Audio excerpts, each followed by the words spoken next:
शहर की कालीशान रेस्टोरेंट में सयानी के मम्मी पापा और चितरंजन आमने सामने बैठे थे।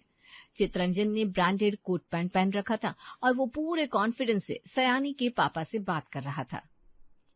देखिए चितरंजन बेटा, हमें खानदान से ज्यादा लड़के की काबिलियत और उसके स्टेटस से मतलब है।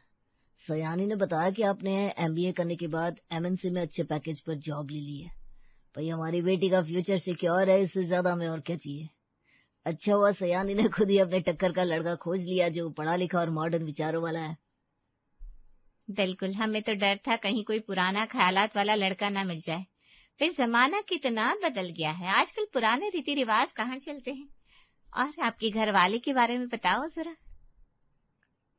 जी मैं बिल्कुल आज के जमाने का लड़का हूँ और मेरे परिवार में भी सब डाउन टू अर्थ है, मतलब अपनी परंपराओं को बहुत मानते हैं। परंपरा, अरे वाह, हमें तो विंटेज चीजें बहुत पसंद है। लव मैरिज थी, लड़का लड़की एक दूसरे को पसंद करते थे, इसलिए ज्यादा सोचे बिना शादी पक्की हो जाती है। उन्हें लगा कि लड़का इतना अपडेटेड है तो घर वाले भी हाई प्रोफाइल ही होंगे। शादी का दिन नजदीक आया। सुनते हैं, हम तो यहाँ शहर में आकर बस गए, लेकिन अपने रिश्तेदारों को तो नहीं भूल सकते। पहली शादी है घर में, ऐसा करे गांव से सभी रिश्तेदारों को बुलवा लीजिए। हाय भाभी, ये कैसी बात कर रही हो आप? तुम्हारे उस 2.5 कमरे के मकान से शादी होगी क्या? यहाँ गांव में पिताजी का पुश्तैनी घर है, यहीं आ जाओ, सब रिश्तेदार यहीं जमा होंगे और फिर यहीं से बारात चढ़ाएंगे। घर की पहली शादी है, ऐसे कैसे देहरी सुनी छोड़ देंगे? गांव के सभी रिश्तेदारों के जोर देने पर चितरंजन के मम्मी पापा गांव से शादी करने के लिए तैयार हो जाते हैं। शादी के दिन, अरे ओ गल्लो की महतारी, देख लो झोले में पीतल वाला मुकुट रख लिया कि नहीं। शहर वालों के भरोसे रहे तो दूल्हा भी ना मोर के रह जाएगा। वैसे भी परंपरा का मतलब कहाँ समझ आता है उन लोगों को। ये हमारे कुल की मर्यादा का सवाल है। रख लिया बहन जी, और वो 5 किलो हल्दी और गोबर का कंडा भी रख लिया है। पहले सारी गाड़ियों को कंधे से नजर उतार कर हल्दी का टीका लगेगा, तब बारात निकलेगी यहाँ से। ये सहरिया लोग तो बस सैंड छिड़क के काम चला लेते हैं।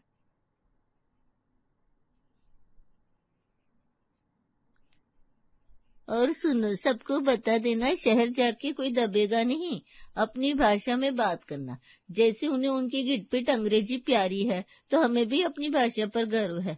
और वो चितरंजन का मौसा कहाँ गया? गांव की धूल भरी गलियों में चितरंजन की बारात सज रही थी। चितरंजन के बंटी मौसा जी जो घर से निकलते ही 2 देसी मार के पूरी तरह टल्ली हो चुके थे। बस के टायर को ही हाथ जोड़कर प्रणाम कर रहे थे।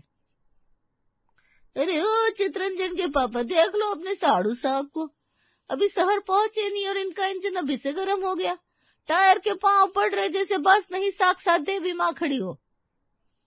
और जीजी वो शहर की खुशी में थोड़ा ज्यादा गंगा जल ले लिया है। कह रहे थे तुम्हारी जीजी शादी में तो पैग लगाने देगी ना, तो यही कोटा पूरा कर लिया। अरे जीजी, अब हम दुल्हे के सेनापति है और आज ना अंग्रेजी लगाई है स्पेशल। शहर वाले अंग्रेजी में बोलेंगे तो उनके साथ हम भी अंग्रेजी बात करेंगे। हाँ। जैसी बारात शहर के उस जगमगाते मैरिज गार्डन के बाहर रुकी, वहां का ठाट बाट देखकर गांव वालों की आंखें फटी की फटी रह गई। बड़ा लंबा रास्ता था, हम तो थक कर चूर हो गए। जल्दी जन्मा से चलो, पहले कुछ खा पी ले। अरे आप लोग अंदर नहीं आ सकते, पहले जीजाजी रिबन काटेंगे। अरे जीजी ये बताओ, ये कौन वक्त है उद्घाटन का? लेकिन उद्घाटन हो किसका रहा ये समझ में नहीं आ रहा। पहले जीजाजी रिबन काटेंगे, नेक हाथ में रखेंगे, तभी बारात अंदर आएगी। अरे ओ कल्लू की मातारी, जरा देख लो इन शहर वालों का तमाशा। हम इतनी दूर से धक के आते हुए आए हैं और ये ससुरे रास्ता रोक के खड़े हो गए। का बकलोली लगा रखी है। वही तो जीजी, लगता है भीतर जाने का चुंगी नाका लगा दिए हैं। बुआ जी ये रस्म है, बिना रिबन काटे और नेक दिए दूल्हा राजा अंदर नहीं जा सकता। नेक काएगा नेक, दरवाजे से ही वसूली चालू। चितरंजन तू चिंता मत कर, हम अभी डोरी को कटवाते, मुफ्त में रास्ता साफ। हट पीछे पिएकड़। अरे ओ लाली, ये ले 51 रुपए, चला हटाइए डोरी बोरी। अरे बहन जी ये तो बस शगुन है, जीजा साले का हंसी मजाक है, आप क्यों बीच में पड़ रही हैं? मनोरंजन करना है तो नौटंकी बुला लेते, ये गेट पर बारात रोकने का काम मतलब। पहले बारात दरवाजे बुला लिया, अब अंदर जाने नहीं दे रहे, गजब बेइज्जती है। बुआ के रौब के आगे लड़की वालों ने रिबन हटा दिया और बारात धड़ाधड़ अंदर घुस गई। अंदर पहुंचते ही बंटी मौसा जी की नजरें सीधे उस काउंटर पर पड़ी जहां रंग बिरंगी गिलास और बोतलें सजी हुई थी। ए लड़के, ये जो नीले पीले रंग का शरबत लिए घूम रहे का है, लाओ 2-4 गिलास इधर भी सरकाओ। लो कर लो बात। यहाँ तो मूड सेट करने की पूरी तैयारी कर रखी है लड़के वालों ने। ये बात सही हुआ। मौसा जी ने एक बार ड्रिंक का कॉर्नर पकड़ा तो जैसे टेबल से चिपक गए। अरे कहाँ हो जी आप, कब से ढूंढ रही हो, कितना पियोगे? ये शहर वाले बड़े भोले लोग हैं, इनकी अंग्रेजी पीकर ऐसा लग रहा है जैसे हम बादलों में सैर कर रहे हो। बादलों से जमीन पर गिरोगे तो दांत टूट जाएंगे। हद है, हम सबको समझाते आ रहे कि पीकर कोई हंगामा ना करे, और यहाँ लड़की का बाप ने दारू का काउंटर लगा रखा है। अरे आप तो जरा उन औरतों को देखो, कैसी नंगी पुंगी घूम रही है। हमें तो डर लग रहा है कहीं हमारी इज्जत का कचरा ना हो जाए। गार्डन के बीचों बीच कुछ लड़कियां और औरतें आधुनिक गाउन और बैकलेस ब्लाउज पहनकर सेल्फी ले रही थी। संतू बुआ जी ने जैसे ही एक लड़की की पूरी नंगी पीठ देखी, उनका कलेजा मुंह को आ गया। अरे कल्लो की मातारी, जरा देखो तो, एक अनर्थ देख लिया हम। ये लड़की है का आधा अधूरा खंबा, पीछे का पूरा चद्दर ही गायब इसके कपड़े का। जी हमें तो लगा बेचारी गरीब घर की है, कपड़ा छोटा पड़ गया होगा, पर देखो तो हाथ में जो बटवाली है वो तो सोने जैसा चमक रहा है। अरे कहे का सोना, ये सब कलयुग की निशानी है। देख कैसे बेशर्मी ठिठाए से घूम रही है सबके सामने। ठहरो, हम अभी इसकी इज्जत बचाते हैं, वरना बाराती गांव आकर क्या कहेंगे। शहर की बारात में औरतें आधे कपड़े पहने घूम रही थी, इज्जत मिट्टी में मिल जाएगा हमरा तो। बुआ जी दंदनाते हुए उस लड़की के पास पहुंची जो अपनी पीठ दिखाकर पोज दे रही थी। संतू बुआ ने न आओ देखा न ताव अपना मोटा सूती पीला पल्लू खींचा और उस लड़की की नंगी पीठ पर लपेट दिया। एक्सक्यूज मी, ये आप क्या बदतमीजी कर रही हैं? Who are you? मेरा फोटो खराब कर दिया। अरे लाली चुपचाप खड़ी रहे, हवा लग जाएगी तो फेफड़ों में ठंड बैठ जाएगी। शहर में का कपड़ा मिलना बंद हो गया है, जो आधी अधूरी बनियान पहन के घूम रही हो। लो हमरा पल्लू ओढ़ लो, कम से कम ढंग की मुंदी तो लगोगी। ओ आंटी, ये फैशन है, इसे बैकलेस कहते हैं। हटाइए अपना ये पीला चादर मेरी महंगी ड्रेस से। खुद बहन जी बनी हुई है, मुझे तमीज सिखा रही है। सुन रही हो ना, कह रही है फैशन है। अरे ओ कल मुही, फैशन के नाम पर नंग धड़ंग घूमोगी क्या? हमारे यहाँ तो गाय बछिया भी अपनी इज्जत ढक के चले हैं, तुम तो फिर भी मानुस हो। कैसे बेशर्मी और ठिठाए पाल रखी है। सर ढकना तो दूर, तुमने तो रीढ़ की हड्डी का नुमाइश लगा रखा है। अरे मर्द मानुस घूम रहे हैं सामने, लेकिन इन्हें तनिक लाज ना है। वही तो बताओ, यहाँ बड़े बड़े बूढ़े पुरनिया घूम रहे हैं और ये ऐसे उधारे बदन घूम रही है। शर्म लिहाज तो जैसे शहर के नाले में बह गई है। उधर बंटी मौसा जी जो पहले से ही टल्ली थे, अब वेटर के पीछे हाथ धोकर पड़ गए थे। ए छोकरा, जो कांच की गिलास में बर्फ डाल डाल के रंगीन पानी दे रहे हो ना, इसमें दम ना है, कुछ कड़ा माल निकालो। ये तो पीते ही पेट में जाकर गायब हो जा रहा है। सर ये सबसे स्ट्रॉन्ग कॉकटेल है, आप और मत पीजिए, गिर जाएंगे, बहुत पी चुके हैं। अरे हम गिरेंगे? हम वो शेर है जो पावा पी के सीधा पहाड़ पर चढ़ जाते हैं। लाओ 2 गिलास और लाओ, समझी के यहाँ आए हैं तो क्या प्यास से मरेंगे। स्टेज पर चित्रंजन और सयानी सफेद और सिल्वर रंग के मैचिंग जोड़ों में सफेद हंस के जोड़े लग रहे थे। जैसे ही ताईजी और मौसी ने स्टेज की ओर रुख किया, उनके चेहरे पर मायूसी छा गई। अरे हमरे घर का लड़का है कि किसी सरकारी अस्पताल का डॉक्टर, पूरा का पूरा सफेद बगुला बना खड़ा है। अरे जीजी हम तो डर ही गए, हमें लगा कि हम गलती से किसी के मैयत या शांति पाठ में आ गए हैं। ये सहरिया लोग भी ना मांगलिक काम में सफेद कपड़ा पहनकर बैठ गए। ये का आप सगुन फैला रखा है। बताओ चित्रंजन की माँ, यानी कि हमारी जीजी पूरी जिम्मेदारी से हमको बारात के साथ भेजी थी कि शादी संपन्न कराने की जिम्मेदारी मेरी। अब हमको क्या पता था कि यहाँ करे से सफेद बगुला बन जाएगा। वही तो हम कह रहे हैं, अकल घास चढ़ने गई है क्या? शादी में लाल पीला केसरिया रंग पहना जाता है और तू इस सफेदी का विज्ञापन बना खड़ा है। अरे संतो, दूल्हे के फेरों के कपड़े तो बुआ लाती है, तुम लाई हो कि नहीं? अरे अपने भतीजे की शादी में कोई कमी रहने देंगे का? ये देखो, कड़क पीली धोती और लाल अंगोछा। चलो उतरो नीचे, इस सफेद शेरवानी पहन के फेरे नहीं होने देंगे हम। ये का पहने हो बेटा, सलवार कमीज सा? हमारे यहाँ दूल्हा मर्दाने कपड़े पहनकर फेरे लेता है। चली धोती कुर्ता पहन के आ। वो तो शुक्र है कि जीजी फेरों के लिए पीली धोती लाई है। ताई जी ये क्या कर रही है? ये डिजाइनर शेरवानी है, पूरे 1 लाख की। हम दोनों ने मैचिंग आउटफिट बनवाया है, आजकल ये ट्रेंडिंग है। हमारी थीम ऑफ वाइट है ना, इसलिए फुल ड्रेसेस सजावट सब वाइट है। अरे थीम गई तेल लेने, इस सफेद लहंगे में ये दुल्हन कहाँ से लग रही है? शादी में जब तक चटक रंग ना दिखे तब तक काहे का सगुन। हटा भी सफेद पर्दा। ओए काले चश्मे वाले, अब अगर तूने चित्रंजन के सफेद कपड़ों में फोटो खींची ना तो तेरा कैमरा फोड़ दूंगी। जा चित्रंजन बेटा, भीतर जाके धोती पहन कर आ, वरना हम तो अभी वापस गांव लौट जाएंगे। बेचारा चित्रंजन वहां हो रही अफरा तफरी देखकर अंदर गया और थोड़ी देर बाद पीली धोती और लाल कुर्ते में बाहर आया। और ये लो, अब लग रहे हो हमरे कुलदीपक। इमोर बिना तो शादी अधूरी मानी जाएगी। सयानी बिटिया, तुम भी लाल चुनरी अपने सफेद लहंगे पे डाल लो। अरे कछु तो दुल्हन के लक्षण नजर आवे। मेरा पूरा फोटो एल्बम खराब हो जाएगा, सब मैचिंग खराब हो गई। फोटो का काहे बिटिया, वो तो बाद में खींच जाएगा, पर संस्कारों से समझौता ना होगा। देखो अब पीली धोती लाल गमछे में हमारा चित्रंजन कैसा राजकुमार सा लग रहा है। स्टेज के नीचे बंटी मौसा जी अब इतने नशे में थे कि उन्होंने गार्डन में लगे एक सफेद रंग के पुतले को अपना लंगोटिया यार समझ लिया था। अरे ओ भाई, तू ना बड़ा भला आदमी है। जब से हम आए तू एक शब्द नहीं बोला, बस मुस्कुरा रहा है। एक बात बताओ संतोष जी, ये लड़की की अम्मा नहीं दिखाई दे रही, उसे शादी में नहीं लाया क्या? बात तो सही है, कहीं दिखाई नहीं दे रही है। तुम रुको, मैं पूछती हूँ इस लड़की से जो लहंगा पहने जा रही है, शायद उसकी भाभी होगी। अरे सुनो बेटा, ये सयानी की अम्मा कहाँ मिलेगी? हम ना दूल्हे की ताई है, और ये मौसी और ये बुआ। नमस्ते बहन जी, मैं ही हूँ सयानी की माँ। क्या कहा? तुम अम्मा हो दुल्हन की? तो फिर ये 16 साल की लड़कियों की तरह लाल लहंगा पहने काहे घूम रही हो? गजब के लोग है वे, दुल्हन को सफेद पोशाक पहना दी है और दुल्हन की 50 साल की माँ लाल लहंगा पहने घूम रही है। बहन जी लगता है दुल्हन का लहंगा बदली हो गया आपसे। ये लाल लहंगा सयानी का होना चाहिए था ना। ये आप लोग क्या बोल रहे हैं? मैं सयानी का लहंगा क्यों पहनूंगी? आप लोग खाना खाइए, मैं आती हूँ थोड़ी देर में।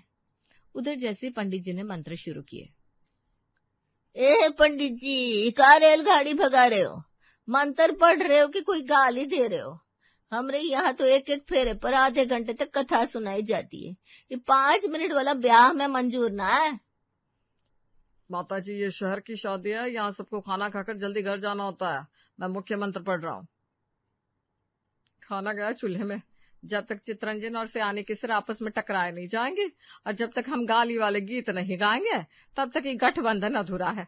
चलो फिर से शुरू करो और वो वाला मंत्र पढ़ो जिसमें 7 जन्म का हिसाब किताब होता है। तभी ताई जी ने चित्रंजन और सयानी के सिर पकड़े और जोर से आपस में भिड़ाने की कोशिश की। अरे जब तक दूल्हा दुल्हन का माथा नहीं टकराएगा तब तक इनके विचार कैसे मिलेंगे?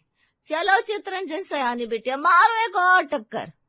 वो मुकुट बहुत भारी है, लग जाएगी। अरे कुछ नहीं होगा, ये तो प्यार की निशानी है, मारो टक्कर। जैसे ही बुआ ने जोर लगाया, चित्रंजन के सिर पर रखा वो 2 किलो का पीतल का मुकुट फिसलकर सयानी के माथे पर जा लगा। ओह माय गॉड, मेरा मेकअप खराब हो गया, मेरा सिर फट गया। चित्रंजन ये क्या हो रहा है? ये कैसी शादी है? अरे ये तो सगुन है बिटिया, थोड़ा खून पसीना बहेगा तभी तो गृहस्थी चलेगी। फोटो खींचो रे कैमरे वाले।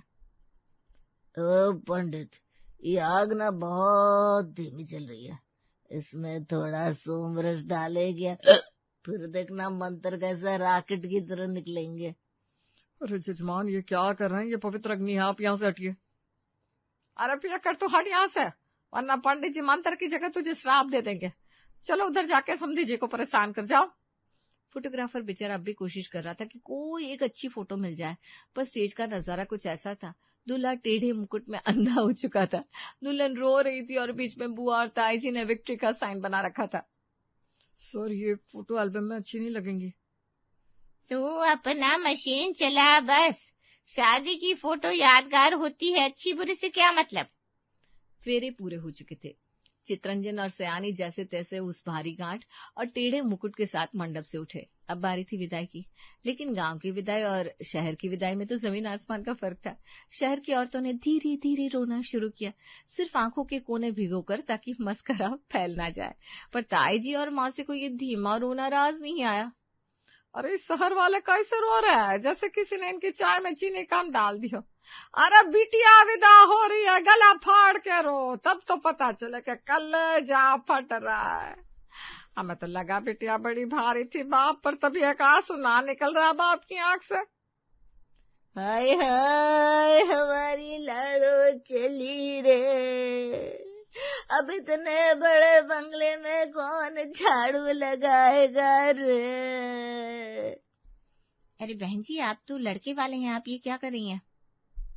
अरे हम तो आपका ट्रेलर दिखा रहे हैं कि बिटिया की विदाई में कैसे बुक्का फाड़ के रोया जाता है। मौसी जी प्लीज, सब लोग देख रहे हैं, इतना जोर से मत चिल्लाइए। अरे बिटिया मैं तो तेरी माई को सिखा रही हूँ कैसी रोबोट है, तेरी माई को तो रोना ही कौन आए। बाहर खड़ी थी चितरंजन की चमचमाती सफेद लग्जरी कार, जिसे फूलों से सजाया गया था। सत्यानाश, यहाँ भी अपशगुन, हर जगह सफेद रंग से अपशगुन फैला रखा है। अब मुझे कुछ करना पड़ेगा। अरे रुक जाओ, बिना नजर उतारे गाड़ी ना ही बढ़ेगी, और इस सफेद फूल पत्ती हटाओ। इससे तो अच्छा हम गांव से 4 कद्दू की बेल ले आते, कछु तो रंगीन नजर आता। जहाँ देखो सफेद रंग से मनहूसियत फैला रखी है। अब के बेटे की शादी है भैया, पैसा करो जरा, वो कुमकुम के हाथ गाड़ी के दोनों तरफ छाप दो, शुभ शगुन हो जाएगा। बुआ जी ये गाड़ी रेंट पर है, इसका मालिक मुझे मार डालेगा, आप ये मत करवाइए। अरे चुप रह, ये तेरी सुरक्षा के लिए कर रहा है। और देख मौसा कहाँ रह गए, उन्हें बुलाओ वरना विदाई अधूरी रहेगी। तभी बंटी मौसा जी प्रकट हुए, जो अब पूरी तरह नागिन मोड़ में थे। उन्होंने गले में सफेद फूलों की माला डाल रखी थी और हाथ में अभी भी एक गिलास पकड़ा हुआ था। भाई साहब सुबह हो गई है, बाकी जितनी भी शराब बची है हम पूरी पेटी आपके गांव भिजवा देंगे। वादा है तो ठीक है। ड्राइवर गाड़ी आगे बढ़ाओ, पर रुको पहले हमें सियानी बिटिया को आशीर्वाद देने दो। बंटी मौसा जी ने अपनी जेब से एक मुड़ा थोड़ा 10 का नोट निकाला और सयानी के हाथ में देते हुए कहा, ये लो बिटिया, कुछ अपनी पसंद से खरीद लेना। जैसी गाड़ी आगे बढ़ी, ताई जी और मौसी ने विदाई के गाली वाले गीत शुरू कर दिए, जिससे लड़की वाले शर्म के मारे लाल हो गए। ये भगवान, ये क्या बोल रहे हैं ये लोग, इतनी गंदी भाषा में क्यों बात कर रहे हैं? वो मम्मी जी हमारे यहाँ ना ये रस्म होती है, बुरा मत मानिए, इसे बस इग्नोर करिए, ज्यादा सीरियस मत लीजिए। अरे भाई, लड़की के पापा को क्यों इतना गंदा गंदा बोल रहे हैं ये लोग? अभी तो सबको पल्लू करने का पाठ पढ़ा रही थी, अभी ऐसे गंदी गाली दे रही है। सयानी ने कांच नीचे करके आखिरी बार अपनी सहेलियों को देखा, जो इस देसी बारात के सदमे से अब तक उभर नहीं पाई थी। चलो भाई, सब अच्छे से निपट गया, हम ना होते तो पता नहीं आज क्या होता। वो तो हमने सब समय पर संभाल लिया। वही तो बताओ, सफेद कपड़ों में ब्याह कर रहे थे। खैर हम भी कच्ची गोली नहीं खेले हैं, शहर वालों को याद रहेगा कि कोई गांव की बारात आई थी। ऐसा कैसे अपनी आंखों के आगे अब सब उन्होंने देते। बात तो सही थी, शहर आई ये गांव की बारात विदा जरूर हो गई थी, लेकिन शहर वालों को ऐसा झटका देकर गई थी जिसका असर कई सालों तक रहने वाला था। कभी कभी तो घर में मेहमानों का आना जाना सबको अच्छा लगता है, लेकिन क्या हो जाए जब आए दिन कोई न कोई नया मेहमान घर की घंटी बजा रहा हो। अरे बाबा, आ रही हूँ, अब क्या घंटी बजा बजा कर सारे मोहल्ले को जगा दोगे? बहू दरवाजा खोलो, हम हैं कानपुर वाली बुआ। कानपुर वाली बुआ? अभी तो कुछ दिन पहले फूफा रहकर गए थे, अब बुआ आ गई। क्या अंदर ही अंदर बड़बड़ाती रहेगी, दरवाजा खोल भी दे। हाँ मम्मी जी, खोल ही रही हूँ। सीमा दरवाजा खोलती है और सामने देखती है कि बुआ जी अपने सामान के साथ खड़ी खड़ी मुस्कुरा रही थी। बुआ जी, फूफा नहीं आए? अरे वो आकर क्या करेंगे, घर में भी तो कोई रहना चाहिए ना। मेरा मन हुआ कहीं घूम आऊं, तो आपने सोचा कि हमारे यहाँ आ लिया जाए। सही कहा बहू, अब अंदर तो आने दे। हाँ हाँ आइए ना बुआ जी। कुंती दिखाई नहीं दे रही, कहीं बाहर गई है क्या? नहीं नहीं, यहीं पे हूँ, हमें बाहर जाने का मौका मिलता ही कहाँ है, हमारे यहाँ ही लोग आना बंद नहीं होते। तेरी आदत गई नहीं मजाक करने की, बुढ़ापा आ गया है लेकिन बदली नहीं हो तुम तो बिल्कुल भी। अरे अब ये सब तो खुश रहने के तरीके हैं, आइए बैठिए। बहू जरा चाय नाश्ते का प्रबंध तो कर दे। हाँ मम्मी जी, अभी करती हूँ। सीमा किचन में आकर चाय बनाने के लिए पानी चढ़ा देती है। बहू चाय नाश्ते का प्रबंध कर दे, बहू ना हो गई होटल हो गया, कोई भी कभी भी आए और आराम से रहे। कुंती, तूने बताया नहीं कि रिंकी के पति की नौकरी चली गई, ये तो फूफा वापस आए तो मालूम हुआ मुझे। अरे अब इसमें क्या ही बताना, जिंदगी है ऐसे ही चलती रहती है, कभी भिखारी कभी सारी दुनिया हमारी। सही बात है। कितने दिन के लिए आई हैं आप? अब देखो कब तक मन लगता है। मन क्यों नहीं लगेगा, यहाँ तो सब सुविधाएं फ्री में। फूफा जी को तो जैसे तैसे यहाँ से वापस भेजा था, उन्होंने इन्हें यहाँ भेज दिया। अब बहू कितनी देर और? बस ले आई मम्मी जी। सीमा बुआ जी को नाश्ता देकर अपने कमरे में आ जाती है और बिस्तर पर सो रहे विक्रम के मुंह पर पानी के छींटे मारती है। देखो तो कैसे आराम से सो रहे हैं। मैंने कहा था कहीं घूमने चलो, लेकिन नहीं, मुझे तो यहाँ मेहमानों की सेवा करने लाए हैं। क्या हुआ, सुबह सुबह से क्यों चिकचिक करने लग गई हो? हाँ, अब मेरा दुख तो चिकचिक ही लगेगा आपको। भाई बताओगी भी क्या बात है? आज तो संडे है, आज क्या प्रॉब्लम है? आज तो आराम का दिन है। आराम का दिन होगा आपके लिए, मेरे लिए आज भी काम है, कल भी काम था और आगे भी काम ही रहेगा। लगता है फिर कोई आ गया। एक तो पापा का व्यवहार इतना है कि यहाँ मेहमानों का आना जाना बंद ही नहीं होता। हाँ, क्योंकि ससुर जी को पता था एक बहू आएगी जो किचन में खड़े खड़े अपने पैर तोड़ती रहेगी और मेहमानों को खाना खिलाती रहेगी, तो उन्होंने भी अपने व्यवहार पर ब्रेक नहीं लगाया। अच्छा वो सब तो ठीक है, लेकिन आज कौन आया है? कानपुर वाली कमला बुआ। ओ तेरी, क्या हो गया, ऐसे क्यों बोल रहे हो? भगवान ही बचाए तुम्हें अब तो। आप मुझे क्यों डरा रहे हो? कमला बुआ तो बात बात पर नाराज हो जाती हैं, उनका ऊपर से पेट खराब रहता है। लोगों के यहाँ ऐसे मेहमान आते हैं जो जाते टाइम गिफ्ट्स देकर जाते हैं, लेकिन हमारे यहाँ नकचढ़े मेहमान आते हैं। अरे ये भी देकर जाएंगी ना, चिंता क्यों करती हो? क्या देकर जाएंगी? आप बता रहे थे फूफा जी को बहुत पेंशन आती है। आशीर्वाद देकर जाएंगी, ये पेंशन तो भूल जाओ। पता नहीं आपसे क्यों बात कर ली मैंने, इससे अच्छा तो बाहर ही चली जाती हूँ। सीमा अपना खराब मूड लेकर बाहर तो आ गई थी, लेकिन बाहर कमला बुआ उसका इंतजार कर रही थी। देखो बहू, वैसे तो हम कुछ नहीं कहते, लेकिन तुमने भजिए में जरा नमक कम डाला है। अब हम तुम्हारे लिए अपने हैं तो बता रहे हैं, बाहर का कोई होता तो ऐसे ही चला जाता। ठीक है बुआ जी, मैं आगे से ध्यान रखूंगी नमक का। अरे आगे से क्या, तुम एक काम करो, ये हटा दो और अभी दोबारा बना के ले आओ। अभी फिर से? कल बना दूंगी ना बुआ जी। देखो बेटा, हम तुम्हारी अपनी हैं, तुम हमारी अपनी हो, इसलिए कह रहे हैं, बड़े लोगों की बातें एक बार में सुन लेनी चाहिए। जी बुआ जी समझ गई। और कोई समस्या बुआ जी? नहीं नहीं बेटा, तुमसे क्या ही समस्या होगी हमको। तुम जाओ भजिए दोबारा बना लो, हम तब तक तुम्हारा घर घूम लेते हैं। अरे ये घर अभी भी मेरा ही है। हाँ ठीक है, पहले तो तू मुझे बाथरूम दिखा दे। ये रात भर बस में बैठे बैठे हाजमा खराब हो गया मेरा तो। हाँ, आप हर बार तो भूल जाती हैं, वो रहा सामने बाथरूम। मैं नहीं भूलती, पिछली बार तो वहां तेरा कमरा था ना। नहीं नहीं, मेरा कमरा इस तरफ है, तुम लोग हर साल इधर से उधर कर देते हो कमरे। अब से नहीं करेंगे, आप चाहिए अब। कमला बाथरूम में चली जाती है और उसके जाते ही सीमा पूछती है, मम्मी जी बुआ जी कब तक रहने वाली हैं? बहू, जिस हिसाब से बुआ जी सामान लाई हैं, उस हिसाब से 1 महीना तो पक्का लगता है।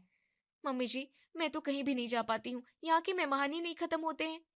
तू कहाँ जाएगी बहू, तेरे मायके में कौन से काज हो रहे हैं? मम्मी जी, काज तो आपके मायके में भी नहीं होते ना, फिर भी आप चक्कर लगा ही लेती हो, मैं क्यों नहीं जा सकती? अरे ठीक है, अब लड़ाई मत कर, इस बार चली जाना तू, मैं नहीं जाऊंगी, मैं तो अब बुढ़िया हो गई हूँ, मेरे मायके में है ही क्या। अरे मम्मी जी, अच्छा ठीक है, आप चली जाना, मैं यहाँ रह लूंगी, मैं तो वीडियो कॉल पर ही खुश हूँ। सीमा किचन में काम करने चली जाती है और कमला बाथरूम से बाहर आती है। तुमने बाथरूम में नल लगवा दिया, पहले तो बाल्टी छत से भर के लानी पड़ती थी। हे भगवान, इनकी भूलने की आदत। क्या सोच रही है? और चुन्नू कहाँ है? स्कूल से आया नहीं अभी तक। चुन्नू अब बड़ा हो गया है और शादी भी हो गई है उसकी।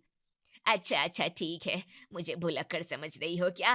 अरे नहीं नहीं, आपकी तो याददाश्त तेज है। ठीक है, तो खाने में क्या बना रही हो? अरे बुआ जी, मैं आपके पेट के हिसाब से ही खिचड़ी बना रही हूँ। मेरे पेट का हिसाब बहुत ठीक है बहू, तुम तो खिचड़ी रहने ही दो। तो क्या बनाऊं आपके लिए? छोले भटूरे बनाओ और आलू भी तल देना। ठीक है बुआ जी। सीमा दोपहर भर मेहनत करके छोले भटूरे बनाकर बुआ जी को खिलाती है और शाम तक बुआ जी सब भूल जाती हैं। अरे कैसे लोग हो, आज मुझे कुछ खिलाया ही नहीं, 3 दिन से भूखा रखा हुआ है। हैं? ये क्या कह रही हैं? बुआ जी, आपने तो अभी 2-4 भटूरे खाए थे ना। कब खाए? बुआ जी अभी खाए हैं दोपहर में। अच्छा, तभी मैं सोचूं पेट तो भरा हुआ सा लग रहा है। हाँ वही तो, किसी दिन आप फूफा जी को भी मत भूल जाना। अरे नहीं नहीं, उनको क्यों भूलूंगी मैं, मेरे प्रेमनाथ हैं वो, शिवनाथ नाम है उनका। हाँ हाँ, एक ही बात है। मम्मी जी, एक दिन में बुआ जी ने ये हालत कर दी है, 1 महीना कैसे रहेंगी? एक काम करती हूँ। क्या? बस देखती जा, बुआ जी फूफा जी का फोन आया था। अच्छा, क्या बोल रहे थे? कह रहे थे कि कमला की याद आ रही है। हाँ, तभी हिचकी भी आ रही थी मुझे। हाँ, रात की ट्रेन करवा दूं कानपुर की? कानपुर या जौनपुर? बुआ जी आप कानपुर में रहती हैं? अच्छा अच्छा, करवा दे, अब तो मेरा भी मन नहीं लगेगा यहाँ पर। ठीक है, मैं विक्रम से कह देती हूँ। विक्रम बुआ जी की टिकट बुक कर देता है और उन्हें स्टेशन छोड़ आता है। इधर घर में सीमा चैन की सांस लेती है। चलो, इस बार तो मम्मी जी ने बचा लिया, अब कोई और मेहमान ना आए बस इस महीने। क्या बड़बड़ाए जा रही है बहू? सो जा जाकर, विक्रम आएगा तो मैं दरवाजा खोल दूंगी। जी मम्मी जी। सीमा अपने कमरे में जाती है, तभी दरवाजे की घंटी बजती है। लगता है आ गए, मैं खोल देती हूँ दरवाजा। वो दरवाजा खोलती है और दरवाजा खुलते ही सीमा के होश उड़ जाते हैं। गांव के राजू काका अपने परिवार सहित खड़े हुए थे। सीमा, राजू काका मुझे स्टेशन पर ही मिल गए, ये तो होटल जा रहे थे। वो तो मैंने ही कहा कि जब अपना घर है तो कहीं और क्यों ही रुकना है। हाँ हाँ, सही किया, आइए ना, अंदर आइए। अरे राजू, तुम लोग आए हो? हाँ भाभी, अब तो यहाँ रुक कर ही जाएंगे कुछ दिन। बिल्कुल बिल्कुल, अभी तो रात हो गई है, आप लोग आराम कीजिए, सुबह अच्छे से बात करेंगे। सीमा अपने कमरे में आकर परेशान सी बैठ जाती है। एक मेहमान जाता नहीं है कि दूसरा आ जाता है, क्या करूं मैं? आइडिया। अगले दिन सीमा बहुत देर तक सोकर नहीं उठती है और उसकी सास कमरे में आकर उसे जगाती है। बहू, क्या हुआ? जागना नहीं है क्या? नाश्ता बनाना है, तुम अभी तक सो रही हो। मम्मी जी, मेरी ना तबीयत बहुत खराब है, मैं नहीं उठ पाऊंगी। अरे फिर ये इतने मेहमानों का ध्यान अकेले में कैसे रखूंगी? मम्मी जी, एक काम कीजिए, ननद जी को बुला लीजिए। गुड़िया को बुला लूं? उससे बात करनी पड़ेगी। मैं फोन लगा देती हूँ। सीमा अपनी ननद गुड़िया को फोन लगाती है। हेलो ननद जी। क्या हुआ भाभी, आपकी आवाज कैसी हो रही है? तबीयत तो ठीक है ना? नहीं ननद जी, इसलिए तो आपको फोन किया है। यहाँ ना गांव से कुछ लोग आ गए हैं, मम्मी जी अकेले काम नहीं कर पाएंगी, आप आ जाती तो अच्छा होता। अरे तो इसमें कहने की क्या बात है, अभी आती हूँ मैं तो, मेरी भाभी परेशान क्यों हो? आधे घंटे में गुड़िया अपने ससुराल से मायके आ जाती है। गुड़िया हाजिर है। भाभी अब आप आराम कीजिए, मैं सारे काम देख लूंगी। थैंक यू ननद जी जो आप आ गई। अब ज्यादा बात मत कीजिए, मम्मी मैं खाना बना देती हूँ। खाना क्या, मैं सारे काम कर लूंगी, आप दोनों ही आराम कीजिए। मेरी गुड़िया सच में बहुत अच्छी है। गुड़िया खाना बनाकर सबको देती है। ये कैसा खाना है बेटा? क्या हुआ काका, अच्छा नहीं है क्या? खाना तो ठीक ही है, लेकिन तुम्हारी भाभी बीमार है ना, तुमने सबके लिए मरीजों वाला खाना क्यों बना दिया है? अरे नहीं तो काका, खाना तो ऐसे ही बनता है, सादा। अच्छा, तो शायद तुम्हारे यहाँ ऐसा ही बनता होगा। हाँ, मेरे ससुराल में सब ऐसे ही खाते हैं, मुझे ऐसा ही खाना आता है। अच्छा ठीक है, अब क्या ही कहूँ। कुछ और दिन गुड़िया सबके लिए खाना बनाती है और राजू कहता है, बेटा अब लगता है कि हमें चलना चाहिए। अरे पर खाना तो खाकर जाइए। नहीं नहीं, हमारा तो पेट भरा हुआ है। क्या खाया था आपने, कल शाम को भी कुछ नहीं खाया? अरे वो इन सबको आज बाहर खाना है ना, तो हम तो वहीं खाएंगे। अच्छा ठीक है, कभी मेरे ससुराल भी आना काका। जरूर जरूर। राजू उनके घर से चला जाता है और गुड़िया अपनी भाभी से कहती है, अरे भाभी ये क्या चिप्स खा रही हो, इनसे बीमार हो जाओगी, मैंने खाना बना दिया है, आइए चलिए खाइए। ये सब खा रही हूँ तभी तो बची हुई हूँ, आपके हाथ का उबला और केवल नमक का खाना खाकर तो मेरा जी ही खराब हो जाएगा। कुछ कहा भाभी आपने? नहीं नहीं, चलिए खाना खाइए, मम्मी जी आ गई कमरे से। सबको खाना खिलाने के लिए बुलाना पड़ता है, कोई ये नहीं देख रहा कि मैंने खाना बना दिया है तो खा ले। नहीं, सबको पीली चिट्ठी चाहिए। इस खाने के लिए कोई पीली चिट्ठी देने पर भी नहीं आएगा। क्या कह रही हो भाभी? कुछ नहीं, बहुत भूख लग रही है। सीमा और कुंती खाना खाने बैठ जाते हैं और वही सादा खाना देखकर कुंती कहती है, गुड़िया अब तो मेहमान भी चले गए हैं, तुम भी अपने ससुराल चली जाओ। हाँ ननद जी, मम्मी जी सही कह रही हैं। कैसी बात कर रही हो भाभी आप, मैं क्यों चली जाऊं? अभी आप अपनी हालत देखो, मैं 1 महीने से पहले कहीं नहीं जा रही हूँ। अरे मैं तो ठीक हूँ ना। नहीं नहीं भाभी, आप बिल्कुल ठीक नहीं हो, मेरे होते हुए आपको चिंता करने की कोई जरूरत नहीं है, आप आराम से आराम कीजिए। ठीक है ननद जी। लेकिन खाना मैं बना दूंगी बेटा। मम्मी आपको अपनी बेटी के हाथ का खाना पसंद नहीं है क्या? मुझे कितना ही टाइम मिलता है आप लोगों के लिए खाना बनाने का। अरे ऐसी बात नहीं है, तू परेशान क्यों होती है? मम्मी मैं परेशान नहीं हूँ। अरे आप लोग क्यों गुड़िया को यहाँ से भगाना चाहते हैं? वही तो देखो ना भैया, तू आराम से रह और जो मर्जी हो वो बनाकर खिला। अरे पर आप ऐसे क्यों कह रहे हैं? क्योंकि मैं तो 1 महीने की बिजनेस ट्रिप पर जा रहा हूँ। क्या 1 महीना? हाँ तो कल निकल जाऊंगा। भैया मैं रास्ते के लिए आपके लिए नाश्ता बना दूंगी। अरे तू परेशान मत हो, हमें रास्ते में सब मिलेगा। ठीक है, वैसे मैं कल मसाला डोसा बनाने वाली थी। अरे वाह, तो आप बनाइए, हम लोग है ना खाने के लिए। ठीक है। अगले दिन गुड़िया मसाला डोसा बनाती है और सबको खाने के लिए बुलाती है। मम्मी भाभी आइए, खाना तैयार है। वाह वाह वाह, आज तो कितने दिन बाद कुछ टेस्टी खाने को मिलेगा। चलिए मम्मी जी जल्दी से। हाँ बहू। दोनों सास बहू खाना खाने बैठती हैं और पहले ही निवाले पर दोनों का मुंह बन जाता है। इस मसाले डोसे में किधर है मसाला ननद जी? हाँ गुड़िया, ये तो प्लेन से भी ज्यादा प्लेन है। नहीं तो ये तो मेरा स्पेशल मसाला डोसा है, आलू उबाल के डाले हैं मैंने। सिर्फ आलू ही उबाले हैं, कुछ और नहीं डाला है? डाला है ना, नमक। और सांभर है या सादा दाल? आप लोगों को रेसिपी जाननी है क्या? हेल्दी खाना है ये, तभी तो मेरे ससुराल वाले इतने अच्छे से रहते हैं। ठीक है, वैसे शाम को क्या बनेगा? शाम को शाही पनीर। मम्मी जी ये डिश तो बिना मसाले की बनेगी ही नहीं। सही कहा बहू, शाम को गुड़िया सबके लिए खाने में शाही पनीर और रोटी बना देती है। खुशबू तो आ रही है मम्मी जी, आज पेट भर के खाना खा लूंगी। हाँ बहू मैं भी। आपके लिए खाना तैयार है, मैं छोले भिगो देती हूँ, कल वही बनाऊंगी। चलो अब ये अच्छा खाना भी तो बना ही रही है। कुंती और सीमा खाना खाते हैं और खाते ही एक दूसरे की शक्ल देखने लगते हैं। शाही पनीर है? हाँ, पता नहीं कौन से शाही लोग ऐसा शाही पनीर खाते हैं। पनीर महंगा भी है, अब तो खाना ही पड़ेगा। हाँ बहू, लेकिन छोले तो बिना मसाले के बनते ही नहीं है, कोई खाता ही नहीं मसाले के बिना। हाँ मम्मी जी।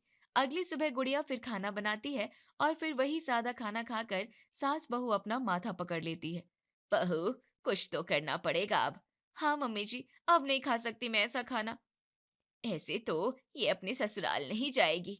सोचिए मम्मी जी, कुछ अच्छा सोचिए, वरना ऐसा खाना खाकर तो मैं बीमार हो जाऊंगी।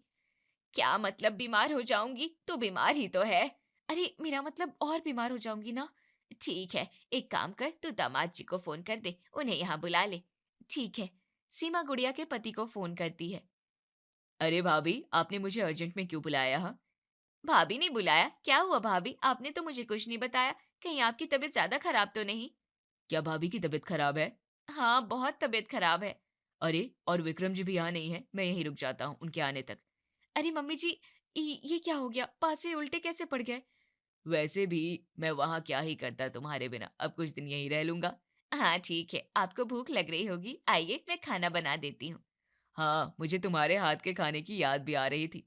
लो बहू, बेटी तो ससुराल भेजना था, ये तो दामाद भी यहीं रुक गया। कुछ और सोचना पड़ेगा मम्मी जी। हाँ बहू, अभी तो यही खाना खा ले। नहीं मम्मी जी, चलिए ना, इनको बोलते हैं कि आज बाहर का खाना खाने चलते हैं, मुझसे ये फीका खाना अब और नहीं खाया जाएगा। ठीक है, तू बोल।